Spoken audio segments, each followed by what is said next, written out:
Mais uma de Manuelson de Pesqueira.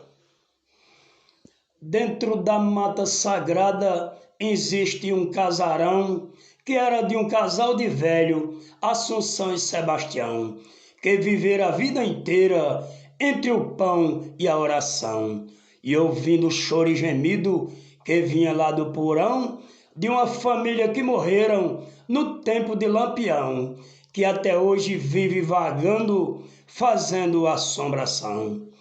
No porão do casarão morreram 7 crianças, todas cabelo de trança, cada uma mais bonita e mais bela, e todas as noites canta e chora, olhando a lua pelo vrido da janela. Manuelson de Pesqueira. Mais uma de Manuelson de Pesqueira.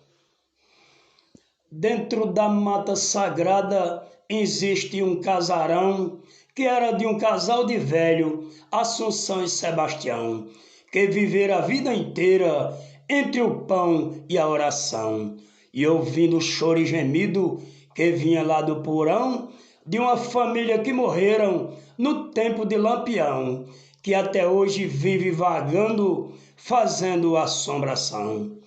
No porão do casarão morreram 7 crianças, todas cabelo de trança, cada uma mais bonita e mais bela, e todas as noites canta e chora, olhando a lua pelo vrido da janela.